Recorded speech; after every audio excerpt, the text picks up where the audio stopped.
You're driving a motor vehicle? Yeah. Okay, so I require you to give me your details. If you don't, it is an arrestable offence. Right, but am I on the highway? Pardon? Am I on the highway? You've been driving this vehicle? Yeah, but am I on the You've highway been driving now? this vehicle? Welcome to Alpha Hoopers, where we put misconduct on display, explore police and legal content, protect rights, and demand accountability. This episode is brought to us by Alpha Hoopers' Brett Chamberlain. Be sure to check the link below and subscribe to his channel and give him the credit he deserves. In this episode, Alpha Hoopers' Brett finally delivers us a winning coin encounter, fueling over £200 at Shell and filling up several jerry cans before trying to pay with Royal Mint coins, completely lawful tender, but staff refuse and call the police. What happens next is shocking. The officer arrives shouting private info, breaking protocol, and exposing just how badly trained she is. Brett stays calm, schools her on the law, and walks away victorious. Coins not returned to him. Shell and the cops humiliated. Did my colleague get your name? Yeah, you got my first name. Do you mind if I take your first name? Is that okay? What's your name and number then? My name 2928 is PC Lee. PC Lee, nice to meet you, yeah. So what was your name? Well, I'm not prepared to divulge it in front of people that aren't police. Okay. Well, I can ask that gentleman to step away if that's all right. Yeah.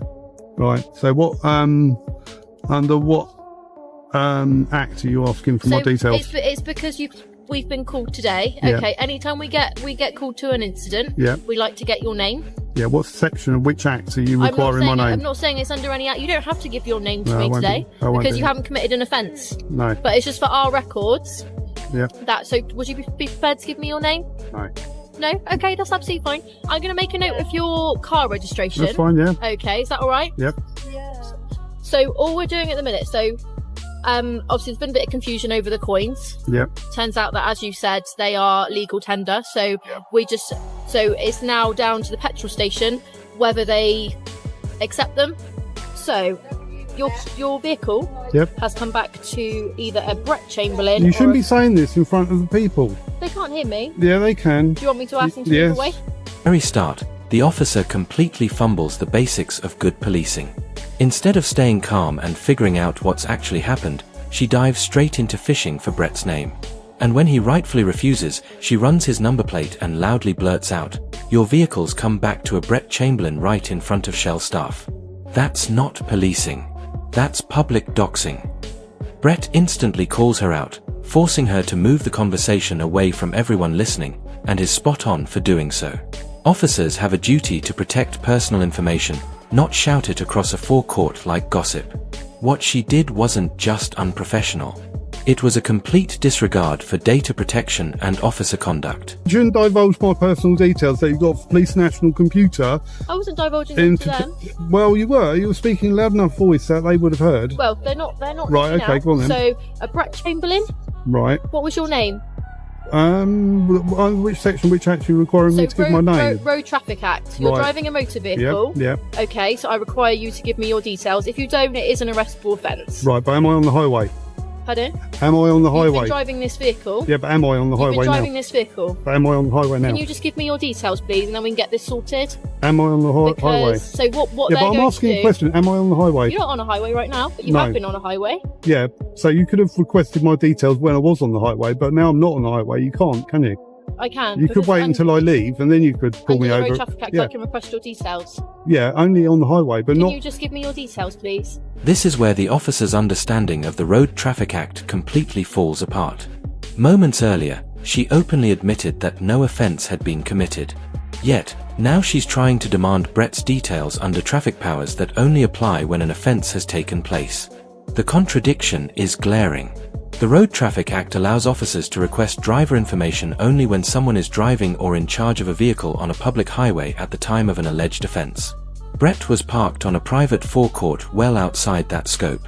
What this really exposes is a complete lack of proportionality.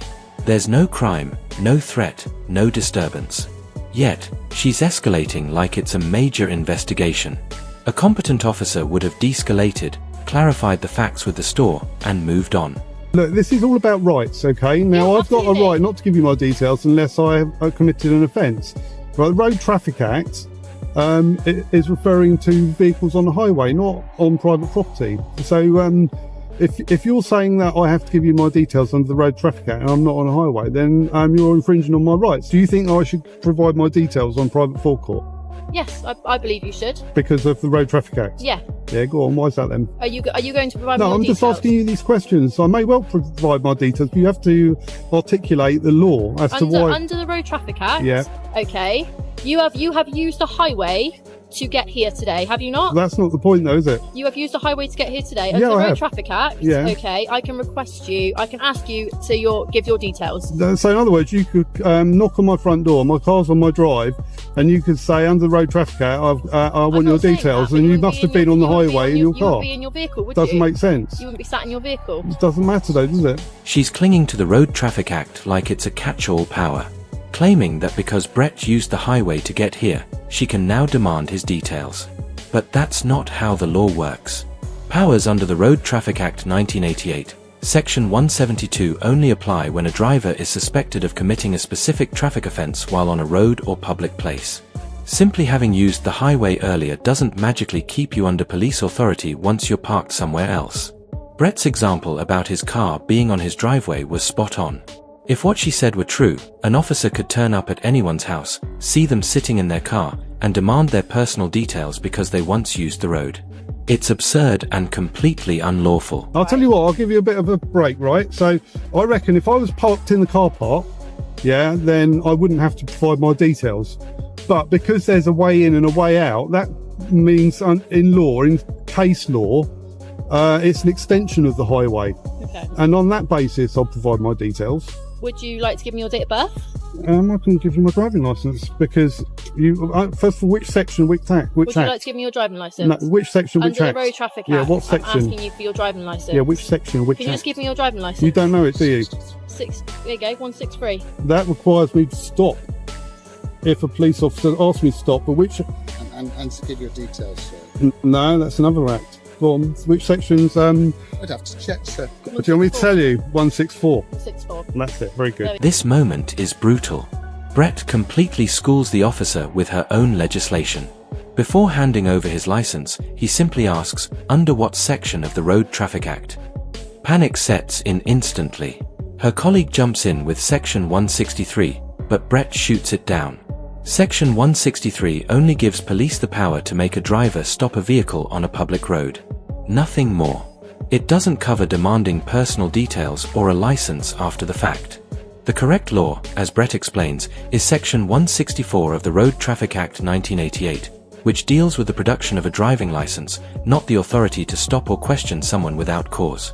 It's a basic distinction any trained officer should know. Yet, she and her colleagues stumbled over it like recruits on their first week. They're trying to give you your money back. It's not my money, it's their money. They're It's not my accepting your payment. money. Pardon? It's my payment. They're not accepting it as payment. Are you accepting them giving your money back? No. Okay, well they're not accepting your payment then. So Okay, yeah. you're still going to be... Wait for that to go past. You're still going to be charged for the payment Yep, at a later date. Okay, they've got your car registration. Yep. They're going to forward it on to that. They can get your details from your car registration. yep, They're going to forward that onto their head office, and Yep. you will be chased for payment later on. Okay. yep. Okay. Okay. Well, whatever, yeah. I Are don't... you going to accept your money back? It's not my money, it's their money. It's also the Queen's money, actually. Are you going to accept the Queen's money back? No. What do you want them to do with it then? Put it in the till and accept payment. Well, that's not going to be accepted as payment. So I think you may as well just take it back. Yeah. Because what's that? I'm not £200? taking it back. More than that? 240... Pardon? £248.83. Yeah, I think you may as well take that back. No, I You're don't gonna think be out so. of pocket otherwise. I'm not going to be out of pocket. Pardon? I won't be out of pocket. I've paid for my fuel with cash, with legal tender. This is where the officer completely abandons her role as an impartial enforcer of the law and slips into acting like Shell's personal representative. She knows this is a civil dispute, yet she's openly taking the business's side, pushing Brett to just take his money back instead of respecting his legal right to insist on paying with lawful tender. A police officer's job is to maintain order and uphold the law, not to pressure a citizen into doing what's most convenient for a corporation.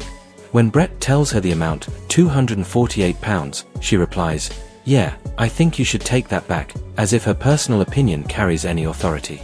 It's patronizing. It's unprofessional.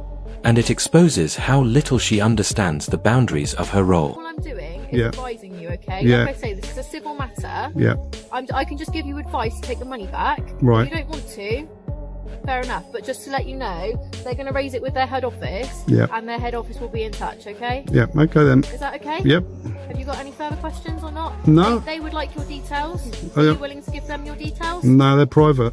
Pardon? They're private. Okay, that's fine. Okay, they've got my registration number, haven't they? They've got your registration, but it's just whether you wanted to comply with them and give them your details, okay? I'll let them know that you're not giving them your details, and what would you like them to do with the money?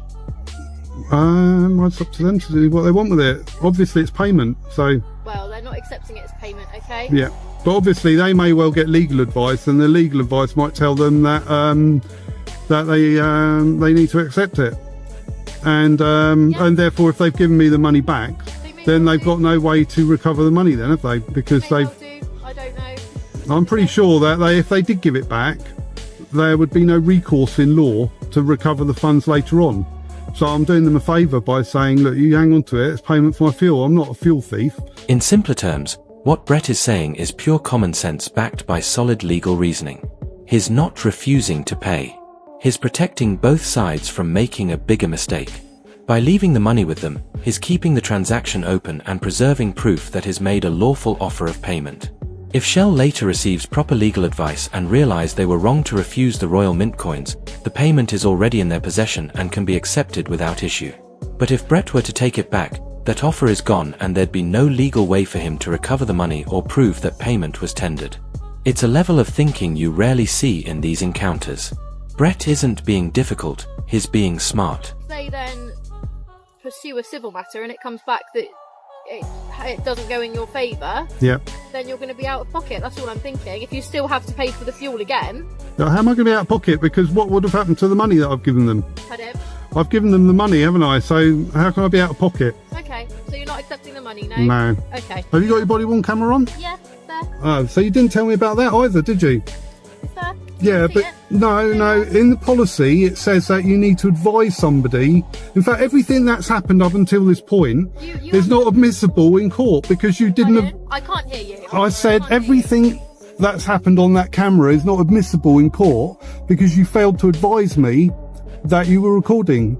In the policy, your policy. What section is that? What policy is that? I'll get back to you on that. Okay, I'll tell you what, loads of people on YouTube will get back to you on that. So if you just look up this video, That's fine. they'll explain the police's own. That's perfect. I don't tend to watch police videos on YouTube. No, you obviously didn't listen either when you were being instructed that you need to advise members of the public at the earliest opportunity that you're video recording them for evidence. Like I say, what part of policy is that? When Brett asks if her body-worn camera is on, she confirms it, but fails to realize she's already made a mistake. Under College of Policing operational guidance, officers must clearly inform people as soon as recording starts unless there's a genuine operational reason not to. She didn't. And that's exactly why Brett tells her the footage wouldn't even be admissible in court. His right to say that evidence gathered without following proper notification or policy can be challenged for procedural non-compliance, especially if it affects fairness or transparency. And you have gift bags in their car for the money we're getting with CPR. Yeah. Yeah. All right, I'm off then. No worries. See you later. Brett ends this one exactly how every alpha hooper's dreams of. Calm, in control, and victorious. After all the arguing, threats, and clueless policing, he simply says he's off because he's already won. He stood his ground, didn't cave to pressure, and crucially, he paid with his Royal Mint coins just as the law allows. In the comments under his video, Brett confirms it himself. He never heard from Shell again. That silence speaks volumes. It means the company almost certainly accepted his payment after getting proper legal advice. They knew they couldn't win this one. It's a massive win, not just for Brett, but for anyone fighting to keep cash and legal tender recognized and respected. What makes this encounter stand out is how easily it could have gone the other way, and how Brett's calm knowledge of the law stopped it from spiraling. Most people, when faced with a uniform impressor, would have backed down or taken their money back just to avoid trouble. But Brett knew that doing the right thing and knowing your rights aren't the same thing. And that difference is exactly why he walked away the winner. The officer's behavior throughout is a masterclass in what happens when authority replaces understanding. She was so focused on enforcing something that didn't exist. From misquoting the Road Traffic Act to siding with the business in a civil matter, she forgot the one rule that should guide every officer: stay impartial. Her job wasn't to pick a side. It was to uphold the law. Instead, she protected corporate convenience over citizen rights. This whole episode shows why alpha hoopers like Brett matter. They're not there to cause trouble, they're there to expose it. From her failure to announce her body cam to her complete lack of knowledge on payment law, this encounter highlights exactly how fragile trust in policing becomes when basic professionalism is missing. In the end, Brett didn't need to argue, shout, or escalate. He let the facts and his composure do the work. One officer's ignorance turned into a national lesson on cash rights, legal tender, and how standing firm with the truth can make even the biggest institutions back down.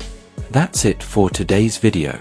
If you enjoyed this episode, don't forget to like, comment, and subscribe. It really helps me continue with my independent coverage. Also, don't forget to check out Brett Chamberlain. His channel is linked in the description. Show him some love. Thanks for watching. This was Alpha Hoopers, and I'll see you in the next.